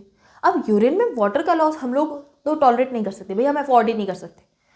हमें तो पानी बचाना है हमारी बॉडी के लिए, है ना, तो हम यूरिन को डाइल्यूट नहीं कर सकते। तो उसके लिए जैसे अगर डाइल्यूट यूरिन प्रोड्यूस हो रही है, ब्लड में वाटर, हमें लग रहा है बॉडी में वाटर कम है, तो फिर एडीएच रिलीज होता था, और जिसे हम लोग वेसोप्रेसिन भी कहते थे। एडीएच क्यों कहते हैं वो भी आपको रीज़न अभी पता चल जाएगा। एडीएच रिलीज होता था और डिस्टल पार्ट ऑफ नेफ्रॉन, आपको याद होगा हमने नेफ्रॉन का स्ट्रक्चर पढ़ा था बेटा। अगर आपने अभी भी कुछ मिस किया है ना, तो मैं कह रही हूँ कि अभी भी टाइम है, अभी भी जाकर उसको मिस किया या कभी भूल भी गए हो कुछ, तो फटाफट उसको ना जाके रिवाइज कर लिया करो। क्योंकि ये टाइम आपको अभी मिल रहा है, एग्ज़ाम हो जाएगा फिर क्या करोगे, फिर दोबारा तैयारी। तो जो भी आपका मिस हो रहा है ना उसे फटाफट रिवाइज कर लिया करो बस। ये जो आपके डिस्टल पार्ट थे, DCT और कलेक्टिंग डक्ट, इसके पास में जाता था ADH और रीएब्जॉर्प्शन ऑफ वाटर बढ़ा देता था, वहाँ मैंने आपको पढ़ाया था। ठीक है, तो वही काम ये कर रहा है। तो देखिए, एक जो चीज़ होती है ना, reduces loss of water in urine. Urine में अगर बहुत ज़्यादा लॉस ऑफ वाटर हो रहा है, यूरिन के थ्रू हमारा बहुत ज़्यादा लॉस ऑफ वाटर हो रहा है, तो इस कंडीशन को हम लोग डाययूरेसिस कहते हैं बेटा। मतलब loss of water in the urine from the blood. ठीक है, इस कंडीशन को हम लोग कहते हैं डाययूरेसिस। बट इस कंडीशन को डाययूरेसिस होने से बचा किसने लिया? वेसोप्रेसिन ने। तो मैं ये कह सकती हूँ डाययूरेसिस से इसने रोका है हमें, मतलब एंटी डायूरेटिक है ये कह सकती हूँ मैं, एंटी डायूरेटिक है। तो इसीलिए इसे हम लोग ADH कहते हैं। वैसे इसका नाम वेसोप्रेसिन है, बट ADH कहने का रीज़न ये कि डायूरेसिस को प्रिवेंट कर रहा है, मतलब ये एंटी डायूरेटिक है। ठीक, अच्छा एक चीज़ और मैं आपको बता रही हूँ, जब आपने नोटिस किया होगा कुछ लोग जिन्हें डायबिटीज़ होती है, उन्हें बहुत ज़्यादा बार बार मिक्सचरेशन रिफ्लेक्स आता है, वो बार बार वॉशरूम जा रहे होते हैं, हम लोग कहते हैं एक्टिंग कर रहा है। दूसरा, कुछ लोग ऐसे होते हैं जैसे कि मान लो हमने चाय पी ली है, अब चाय पी ली है तो भाई फिर तो मिक्सचरेशन रिफ्लेक्स आएगा, फिर तो बाथरूम जाना पड़ेगा। ठीक है, और बार बार यूरिन प्रोड्यूस होने का रीज़न भी ये होता है कि बहुत ज़्यादा डाइल्यूट यूरिन प्रोड्यूस हो रहा होता है, तो हमारे यूरिन में बहुत ज़्यादा वाटर जा रहा होता है। तो जो आपकी कैफीन है, चाय पी रहे हैं आप, कॉफ़ी पी रहे हैं, ये सब होते हैं डायूरेटिक कंपाउंड्स, मतलब आपकी जो यूरिन है उसमें वाटर बढ़ा देंगे, वाटर की मात्रा बढ़ा देंगे, लॉस ऑफ वाटर बढ़ा देंगे थ्रू द यूरिन। तो इन्हीं को अगर देखा जाए ना कि वो मतलब चाय कॉफ़ी कम पीनी चाहिए, अगर प्यास लग रही है तो चाय नहीं पी सकते भैया, अब आपका वाटर लॉस और ये कम कर देगा। तो जो आपकी जो कैफीन है, ये सब क्या है? डायूरेटिक है। तो डायूरेटिक मतलब जो आपकी यूरिन डाइल्यूट करवाएगा, बट अगर जो कॉन्सेंट्रेट करवाएगा उसका नाम हो गया एंटी डायूरेटिक हार्मोन। ठीक है, अब एक कंडीशन होती है डायबिटीज़ इंसिपिडस की बेटा। अगर ये एंटी डायूरेटिक हार्मोन का जो फॉर्मेशन है ये थोड़ा सा डिसरप्ट हो गया, नहीं आ पाया प्रॉपर, तो हमारी जो किडनीज हैं वो अगेन वाटर लॉस करती जा रही हैं, और वाटर के साथ साथ कई सारे इलेक्ट्रोलाइट्स भी हमारी बॉडी से बाहर चले जाते हैं थ्रू द यूरिन। इस कंडीशन को हम लोग कहते हैं डायबिटीज़ इंसिपिडस। ठीक है, देख लीजिए, एन इम्पेयरमेंट अफेक्टिंग सिंथेसिस और release of ADH result in diminished ability of kidney to conserve water leading to loss of water, और जिसे हम लोग डिहाइड्रेशन कहते हैं। This condition is called as diabetes insipidus. तो डायबिटीज दो टाइप की होती है बेटा, one is mellitus and another is insipidus. Insipidus होती है due to less secretion of ADH। ठीक है, और जो मेलाइटस है वो हम लोग आगे पढ़ेंगे। दूसरा, again posterior gland is not a true gland, ये NCERT ने कही है, because it only stores and release hormones, क्योंकि बन के किससे आता है? हाइपोथैलेमस से। हाइपोथैलेमस के हार्मोन को स्टोर करता है और फिर रिलीज करवाता है, तो इसे हम लोग ट्रू एंडोक्राइन ग्लैंड नहीं कह रहे फिर। ठीक है, इतनी बात क्लियर है बेटा। इट इज योर पिट्यूटरी, यहाँ आपकी पिट्यूटरी ग्लैंड खत्म हो जाती। तो ब्रेन में हमने हाइपोथैलेमस को पढ़ लिया, हमने पिट्यूटरी ग्लैंड को पढ़ लिया, अब हम लोग पढ़ेंगे पीनियल ग्लैंड। पीनियल ग्लैंड बेटा अगर आप ढूंढे ना कहाँ रखी हुई है, तो आप जो बिंदी लगाती हैं लड़कियाँ, बस इस सेंटर पे जहाँ पे टीका लगाया जाता है, बिंदी लगाई जाती है हमारे कल्चर में, ये जो सेंटर है ना, इसके पीछे अंदर चले जाइए, बिल्कुल सेंटर में, वहाँ प्रेजेंट है। और अगर आप देखें तो आपके घरों में, हर घर में एक वॉल पर सेंटर में एक क्लॉक भी लगी हुई होती है, जो कि हमें टाइम का अंदाज़ा देती रहती है। हमें पता ही नहीं है भाई 5 बज गए क्लास लेते लेते, 6 बज गए क्लास लेते लेते, हम लोग कैसे देखते हैं? घड़ी में, हम लोग देख रहे हैं क्लॉक में। ठीक है, तो हमें टाइम का अंदाज़ा चल रहा है हमारी क्लॉक से, लेकिन जो हमारी बॉडी है, इससे ये क्या घड़ी दिख रही है? हमारी आंखें दिख रही है, हमारा ब्रेन दिख रहा है, बट हमारी बॉडी की जो एक्टिविटीज़ है वो चलती है बायोलॉजिकल क्लॉक से, जो कि हमारी पीनियल ग्लैंड है बेटा। ये ड्यूरेशन ऑफ लाइट को सेंस करके हमारी जो बॉडी फंक्शनिंग है उसे रेगुलेट करती है, हमारी एज डिटेक्ट करती है, जैसे कि ड्यूरेशन ऑफ कितनी बार हम सोए हैं, कितनी बार हम जागे हैं, कितने टाइम तक दिन रहा है, कितने टाइम तक रात रहा है, इस सब को कैलकुलेट करके हमारी एज फाइंड आउट कर रही होती है हमारी पीनियल ग्लैंड, और फिर उस हिसाब से हमारी जो एजिंग है वो हो रही होती है। तो कहते हैं ना कि बहुत ज़्यादा अगर वर्कलोड है आपके ऊपर तो आप बुढ़े जल्दी हो जाओगे, ऐसा लगता है कि बूढ़ा हो गया है बिल्कुल। रीज़न वही है कि आप बहुत ज़्यादा जो आपकी एज है उसे वो बहुत ज़्यादा सेंस कर रही है, बहुत ज़्यादा कैलकुलेट कर पा रही है, फिर एजिंग प्रोसेस फास्टर हो जाता है। ठीक है, तो आपकी एज भी डिटेक्ट आपकी पीनियल ग्लैंड ही कर रही है, आपकी जो 24 आवर साइकिल है उसे भी ये रेगुलेट कर रही है बाय सेंस ऑफ लाइट। अच्छा, एक चीज़ और आपने नोटिस की होगी बेटा कि जब आप कभी 6 बजे, अगर आपका ये रूटीन है कि आप सुबह 6 बजे उठते हैं, रात को 12 बजे सोते हैं, तो आपको किसी अलार्म क्लॉक की ज़रूरत ही नहीं है कि आपको 6 बजे वो अलार्म क्लॉक उठाए, आपको 6 बजे सुबह मम्मी आकर उठाए, आपको 6 बजे सुबह पापा आकर उठाए, या फ़ोन करके आपको आपकी गर्लफ्रेंड उठाए। ऐसी ज़रूरत ही नहीं पड़ेगी। अगर आपने हमेशा से अपनी एक हैबिट, कहते हैं ना हैबिट फॉर्मिंग है, तो वो आपकी पीनियल ग्लैंड है। अगर आप डेली सुबह 6 बजे उठते हो, रात को 12 बजे सोते हो, तो आपकी पीनियल ग्लैंड को पता है कि 6 बजे उठ जाना है, वो आपको उठा देगी। आपकी पीनियल ग्लैंड को पता है कि 12 बजे सो जाना है, आपको नींद आ जाएगी। बट अगर आपका कुछ ऐसा पर्टिकुलर नहीं है, जैसा कि आजकल के बच्चों का ये सीन चल भी रहा है कि रात को 3 बजे भी सो रहे हैं, सुबह दिन में भी सो रहे हैं, कोई सेंस नहीं है। आपने नोटिस किया होगा बसेस में लोग ट्रैवल कर रहे हैं तो बैठे बैठे सो जाते हैं। This is due to increase in workload. तो पीनियल ग्लैंड बेचारी डिस्टर्ब हो गई है, समझ रहे हैं। तो अगेन पॉइंट्स पर आ जाइए एनसीईआरटी के। लोकेटेड है बेटा आपका जो फोर ब्रेन है ना, फोर ब्रेन के डॉर्सल साइड पर लोकेटेड है, एंड यहीं से इधर से आप ढूंढें तो बिल्कुल सेंटर में पीछे होगी पीनियल ग्लैंड। एक हार्मोन, अच्छा मेलाटोनिन बाद में देखती हूँ, एक हार्मोन सेक्रेट करती है जिसे हम लोग मेलाटोनिन कहते हैं, एंड यही रेगुलेट करता है आपकी 24 hour rhythm of the body, जिसे हम लोग डाययूरेनल रिदम भी कहते हैं। पर्टिकुलर टाइम की आपकी डे नाइट करवाती है। फॉर एग्जाम्पल इट इतना, ठीक है, इतना ले लीजिए ऑफ द बॉडी। इसके आगे मैं आपको बताती हूँ। दूसरी बात, अब क्योंकि आपकी जो आपकी जो 24 आवर साइकिल है इसे काउंट कर रही होती है, इसे मेंटेन कर रही होती है, तो इसी की वजह से बेटा, इसी की वजह से जो आपकी बॉडी है एक मिनट, इसी की वजह से जो आपकी बॉडी है इसकी स्लीप वेक साइकिल तो हो ही गया, बॉडी टेम्परेचर को भी ये रेगुलेट कर रहा होता है। दूसरी बात, अब आजकल जो टाइम चल रहा है, जैसे कि आपके क्लासरूम्स हो गए या हमारे स्टूडियोज़ हो गए, तो वहाँ पर बेटा लाइट इतनी होती है कि दिन रात का पता ही नहीं चलता। अंदर बैठे हुए हैं, हमें पता नहीं है कि बाहर रात हो गई है ना। आप लोग क्लासरूम्स में बैठे हुए हैं, आपको पता नहीं है बाहर रात हो गई है। तो हमारी पीनियल ग्लैंड तो यही लाइट को सेंस कर पा रही है ना। तो इंक्रीज द स्क्रीन टाइम और द लाइट एरिया, हमारी पीनियल ग्लैंड थोड़ी थोड़ी सी डिस्टर्ब हो जाती है बेटा, जिसकी वजह से ये सब कुछ हमारी जो बॉडी फंक्शन है इन्हें दिक्कत होती है। जैसे कि आर्टिफिशियल लाइट से और एक्सटेंडेड वर्क टाइम है, तो और दूसरी बात, सो कम रहे हैं आप, तो आपकी जो एक्टिविटी है पीनियल ग्लैंड की ये डिस्टर्ब हो जाती है, जिसकी वजह से आपकी मेंस्ट्रुअल साइकिल भी डिस्टर्ब हो सकती है। क्योंकि नॉर्मल कंडीशन में डेज को काउंट कर रही है, तो आपकी मेंस्ट्रुअल साइकिल को कंटिन्यू करवा रही है। आपकी पिगमेंटेशन ऑफ स्किन के लिए भी रिस्पॉन्सिबल है, आपके मेटाबॉलिज्म को भी इन्फ्लुएंस कर रही है। बट अगर ये सब कुछ डिस्टर्ब हो गया तो ये सब कुछ खराब हो सकता है, समझ रहे हैं। तो अगेन अपनी पीनियल ग्लैंड को इतना ज़्यादा परेशान ना करिए। नेचुरल लाइट में भी सफिशिएंट टाइम के लिए आप स्टे करिए।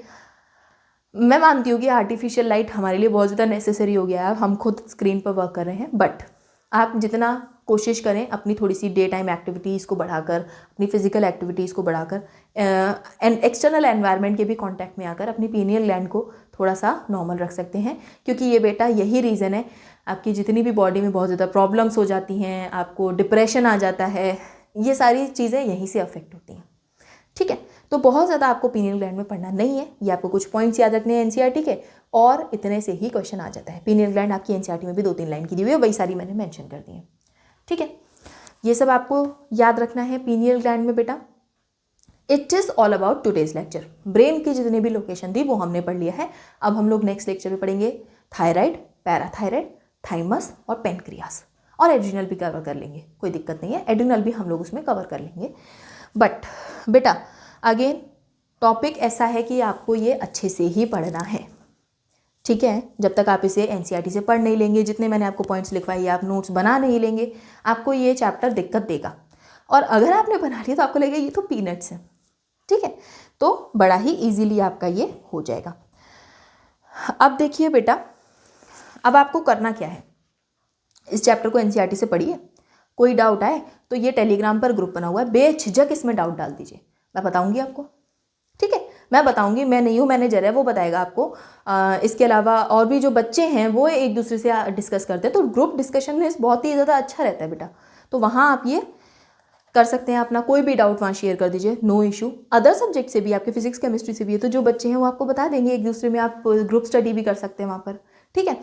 और अगर आप इंस्टाग्राम यूज़ कर रहे हैं, मैं ये नहीं कह रही कि आप यूज़ करिए, अगर आप यूज़ करते हैं तो वहाँ भी आप फॉलो कर सकते हैं। वहाँ पर कुछ आपके जो की पॉइंट्स हैं, कुछ की वर्ड्स हैं, जो NCERT के मेंशन पॉइंट्स हैं, वो वहाँ पर अपलोड होते रहते हैं, तो वहाँ से भी आपको कुछ कुछ पॉइंट्स, कुछ कुछ नॉलेज मिलती रहेगी।